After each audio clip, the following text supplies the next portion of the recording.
one important question that we haven't spoken about, and this is what I want to get to next, Devdeep. The starting 11. We've mentioned a few formations, etc., etc., but there are two or three contentious positions there. What happens with our five-time player of the year, David De Gea? What happens to him? Does he start? Does he play Champions League? Does Dean Henderson come in? Does he play Cups and does Henderson play Premier League? What do you think is going to happen? And what's the rest of the 11 shaping up like? What's the best 11 United can put out? There is no, when it comes to David De Gea, I really want this man to come up with the flying colors and be the player which he was 2 seasons ago. It's not about putting Dean Henderson out of his, number one spot, or it's not about, answering to his critic. It's about David De Gea coming on and performing like he used to do. He used to manage 16, 17 saves against Arsenal, if you remember that game. He saved us from Spurs 15, 30, I think 13 or 14 saves. The 1-0, Rashford 1-0. This guy has done everything there is. In the past 7 years, I cannot point to one thing that this guy hasn't done, and he's the only guy who gets that contract, 350k or whatever, and he deserves the contract. No other players in the starting 11. I'm not talking about Bruno Fernandes or whatever. Those players have come in new. I do not judge players just in the first season, but of the starting 11, if you look at the broader perspective, only David De Gea deserves that contract wholeheartedly. I do not see it being a contest. I see David De Gea starting as number one, and I would rather Henderson gets his time at the cup games, at the FA Cups, League Cups. UCL for me again. Does he play Champions League? Does Henderson play Champions League? No. For me, David De Gea stays in a number one in Champions League. And you cannot ask for Dean Henderson, man. Too much. I'm trying to stir some kind of debate, but I just see nodding heads that De Gea is going to be number one. I also completely agree to that. None of y'all are saying Henderson. I'm disappointed. I mean, Prashant, just to add on to what Devdeep said, it's different to be Sheffield United's number one goalkeeper and different to be Man United's number one goalkeeper. It's not easy. When I say it's not easy, it's not just about the physical adjustment which Dean Henderson has. It's a mental adjustment as well. See, unlike a striker or a midfielder, you can have like 5 chances, miss one, and then people will not say anything. But a defender or a goalkeeper, you have one chance. You miss it, you are the villain. That's the price which you have to pay. Dean Henderson, is a great goalkeeper. I like him, but I wouldn't put him ahead of David De Gea any time of the day. But then the question comes up is what has Dean Henderson been told by United that has allowed him to stay as the second keeper? Because if he wants to break into the England starting 11, he has to be playing games in and out. And he's not going to be like Romero and be like, you don't want to take me? That's fine. I'll sit on the bench for United. So I think there's obviously something going on behind the scenes where obviously, as we all agree that he'll play the cup game, I have a feeling the same way Van der Beek plays the day before Champions League, the same way Dean Henderson plays Premier League the week before Champions League. I have a feeling I don't see that happening, but for the simple reason that keepers don't get rotated unless it's unless it's Chelsea. But then, I was going to say Diego Lopez and Casillas, but sure. But then why has Dean Henderson chosen to stay at United and not get game time? But Vishesh has got a very valid point. If it's Euro is on the heads, I mean, Dean Henderson will not like sitting on the bench. He would say, you rather loan me out somewhere. I would rather play first team and then prove my, word to Southgate every day. I can counter one thing here, coming into the thing is, David De Gea, the problem with Romero is David De Gea himself knows he was playing, Romero was a second fiddle to him. So correct. So he wouldn't have, hampered De Gea's chances. But now he knows that Dean Henderson has come in. Henderson has got a lucrative contract. Let's be honest. I mean, he's earning 120k. That is enormous for a keeper. And just one season at Sheffield United, and you get a contract like that. So De Gea, for me, this season has to be his make or break season. It's a make or break season for either of them, actually, to be very honest. So it's a good problem to have, I'm pretty happy with this correct, problem. Absolutely. We've always had that debate that David De Gea versus Romero. We all know we always chose David De Gea only for the end of the season where we felt Romero should have started. But this is a good problem to have and a good headache to have because it gives us options. But like Vishesh said, I don't know what Henderson is being told behind the scenes. Because I'm sure if he signed this contract, there has to be something concrete which has been told to him, or else Right. because the entire world wanted him anyways. I mean, all the Premier League guys wanted him. So Devdeep, we have settled on David De Gea and goal. Who are the other 10 players? That was the original question. Who are the other 10 players? Well, I wouldn't see us rotating, from the last season that we played. It's going to be same unless we get decent signings. For me, ideally, I would love another centre back coming in, partner to Maguire. I would love to have us a Matic replacement and obviously a right winger, which we were crying for the past 11 years, and we haven't replaced a Cristiano Ronaldo. So that being said, ideally, if we are not making any signings, it's going to be the same 11. Maguire, Lindelof, Aaron Wan-Bissaka, Luke Shaw, your double pivot as Matic and Pogba, Bruno Fernandes as your number 10 creative sort of role, and obviously the front three are Greenwood, Rashford, and Martial. So that's going to be it. Right. Devdeep, Prashant, Devdeep has mentioned the signings. We all keep talking about the signings. Every group chat is at least half a day spent on signings. So what are the signings you want to see in the club? I know you think Jadon Sancho and Thiago are a myth, as you've said before we started shooting. But what kind of signings do you expect will happen, and what kind of signings do you want? I think first and foremost, what's good about this window is at least for the fact that right now, I know that left back is an issue which Ole Gunnar Solskjaer has at least addressed it. After the center midfield gap, which we were crying for, I mean, left back was one position which I was very curious to see who are United going to, recruit. One position which I think no one is even talking about is Matic replacement. Okay, I was, no disrespect to Fred or McTominay, but Matic's role is far different. It's not a box-to-box role like a Fred or McTominay who's capable of playing, breaking down the play and then setting up in attack. It's an art. Not everyone can do it. So Prashant, let me just come in once here. When we signed Matic, he was one of the best players in the world that did that. Correct. So he had that experience, but clearly doesn't have the legs. And you're completely right. Go on. Yeah. So, and hence I was hoping that United would nick in a deal for someone like a Declan Rice or something. But then, Chelsea are in the mood where they want to just buy everyone around the world. So probably he would again go with them. I was just giving an example of Declan Rice, not that he's a direct replacement for Matic, but, someone of that kind of a sort, who we can slot into centre back as well, if need be. Remember, right, Matic played a centre back under Mourinho, but yeah, whatever. So I was hoping a Matic replacement, but like Devdeep said, my priority this season was right winger, because my heart aches when I see that Mason Greenwood is playing on the right hand side.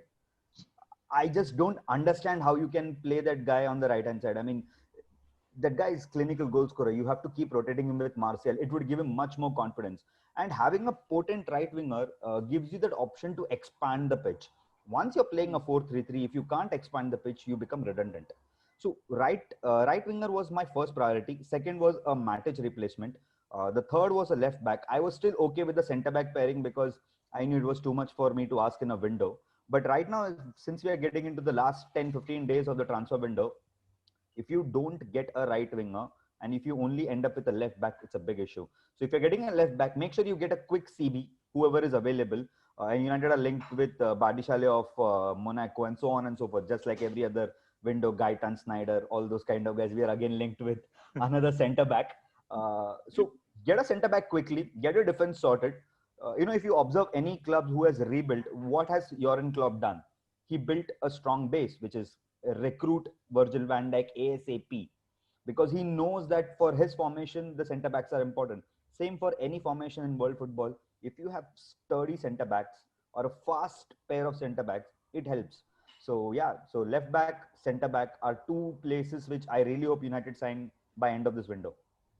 Right winger, forget it. I mean, sorry to interrupt. I don't think Jadon Sancho. I'm of that pessimistic opinion that Jadon Sancho is not happening. I want to believe in that opinion, because whenever I've had a lot of hopes that United will sign someone that transfer doesn't happen. So let me live in that pessimistic world that we're not signing Jadon Sancho. Just to add, I wanted to say to add on Prashant's viewpoint of it. Man City ignored their centre back problem, which they were going to have. Company was going to go out last season. I'm talking about, and they, Pep Guardiola. I do not know why or how he thought that Laporte and Otamendi and John Stones They couldn't afford it. Oil prices Correct. crashed. And look what happened. It cost them the title. And Liverpool, the one thing that they did, they were getting goals. There was no doubt about that. Salah, Mane, and obviously Firmino was getting goals for them. The problem was with their centre back pairing. And Jurgen Klopp caught the next big thing, and it made them, the European Championships, the Premier League champions. So we need to have a stable back line for anything. I mean, great. It's the old saying, or who said that, and it's always great attack wins you matches, but great defense wins you titles. So yeah, correct. Only Leicester will disagree to it, but yeah. But, So when we it comes in to this, 2013 that we only outscored. We never bothered Yeah. about defense. when it comes to this, I have a very controversial viewpoint. I think we don't need a centre back for the simple reason that if we've seen Ole come out the way he's spoken about Mengi, who is coming up the ranks, and Axel Tuanzebe, I think we have 5 solid centre backs, because even if we ship off the likes of Smalling and Rojo, we still have Maguire, Lindelof, Eric Bailly, Tuanzebe, and but Mengi. Vishesh, Eric Bailly and Tuanzebe spend more time on the injury I bench agree. than they do on the I pitch. agree. But again, now we saw what a fit Bailly looked like, and it was brilliant. And we aren't saying that it's going to be.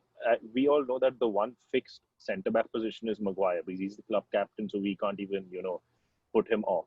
And imagine putting 8 And he's on million free pounds. warrant anyway, so no point benching Yeah. him either. So. Yeah, exactly. So we need that centre back, and that could either be rotated between and that centre back has to be a fast one. And I think Mengi, Tuanzebe, and Eric Bailly fit that criteria. If we manage to keep them fit, we're good. But yeah, that's where the issue stands. So I just have an opinion on this. I don't believe in this myth of Eric Bailly being a great defender. I think he's too rash. I It think depends, man. It depends on which side of the bed he gets up. If he's in the mood, he's a great centre back. But If he's I not, know I've he's a heard, disaster. Prashant, what my problem is, I've heard a lot of Man United fans say that he has the attribute of, aggressive attribute of Nemanja Vidic. And I'm just like, Nemanja Vidic No. is a little bit of a stretch. First of all, Vidic Yeah. played 40 games a season without a problem. And secondly, Vidic didn't get red carded every third game he played. So I don't know. Also, I'm not Vidic didn't have a on brain board fart when with someone Eric passes you back and you don't raise your hand. I mean, the easiest option is you just hit the ball or you just leave the ball even if it goes for a corner. So Yeah, that is so one. I'm But not- I agree with yeah. Vishesh on Teden Mengi part, okay? Ole has publicly said couple of times that he's a future captain material. He's too good for him to play in the academy regularly because he has to have a level up. And hence he's been involved late in the last season. And he's a very tall, bulky centre back as well. I am not very convinced with Axel Tuanzebe. I was never convinced by his potential also to a certain extent. We saw in the Arsenal game also. Nicolas Pepe had no business throughout the season. We kind of played Axel Tuanzebe and Nicolas Pepe came on song that night. His strength is pace, no doubt about it. But I'm still not convinced that he's good enough to start for United. Probably a couple of loan spells here or there would do world of good for him because he's coming back from injury. So that can help. But yeah, I don't know what's up with Smalling or Rojo because for me, I always believe that Rojo could have been a great centre back if he was fit because the man is ruthless in tackles. Just like Eric Bailly, he also doesn't have top of his head clean. So He's Argentinian. There's nothing more. He's part of the cartel and everything, whatever. So, and his two-footed tackles, he's good in tackling, but he's very rash. So I expected that he would mature. Centre backs sometimes mature when they age. That's usually how they play.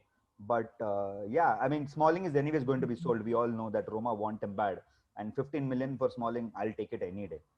I mean, why wouldn't you? So let's wrap this up now. I just have 2 predictions I want to get from y'all. I'm going to start with Prashant. Top goal scorer, player of the season for Manchester United. Bruno Fernandes for me. I'm expecting a big season from him.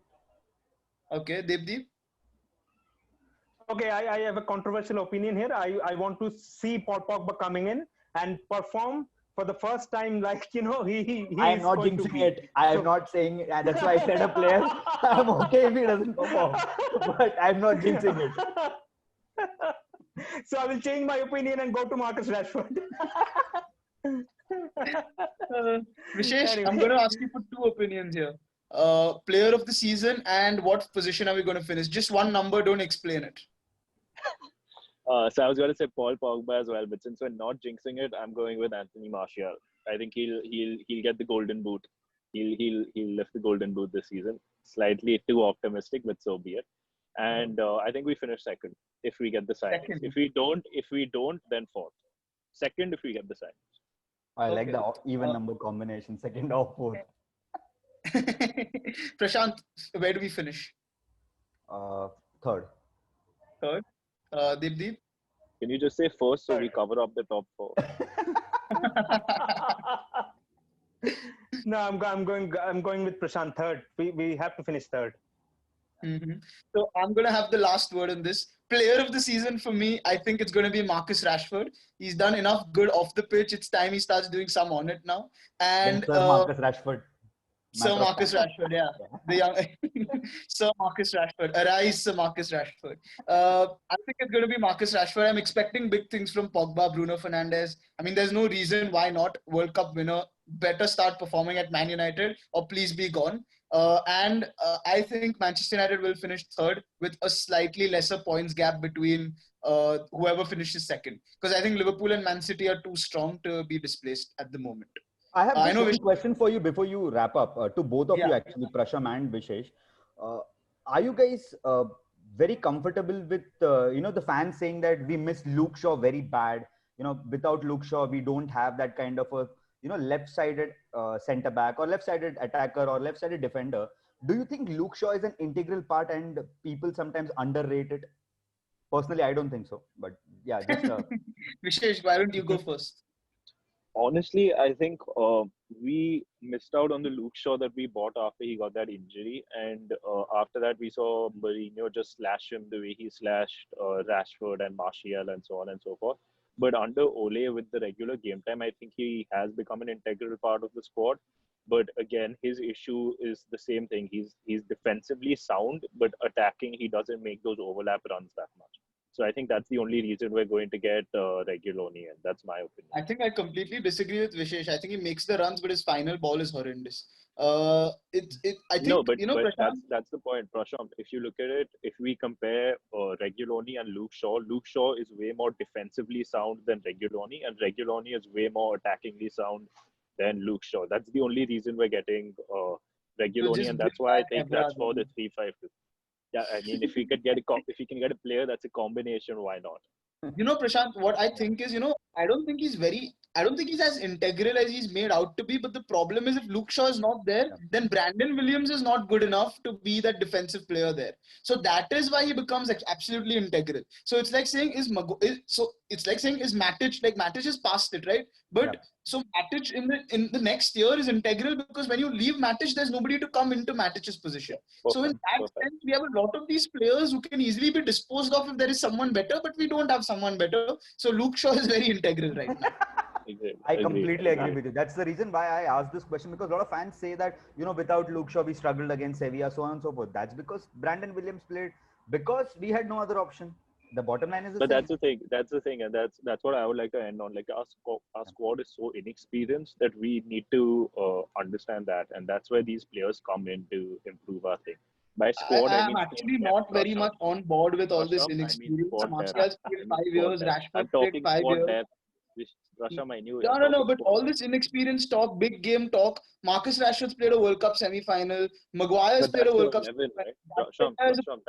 10 years of football, how much more experience do you need? Rasham, that's your starting 11. We're talking about Brandon Williams. We're talking about Aaron Wan-Bissaka isn't on the top level. We're talking about McTominay. They haven't played 5-6 years. They've just come through the academy. You cannot expect them to just click. And majority of these if you want to play for United, either you step up or you just go out. I mean, the class of 92 clicked, right?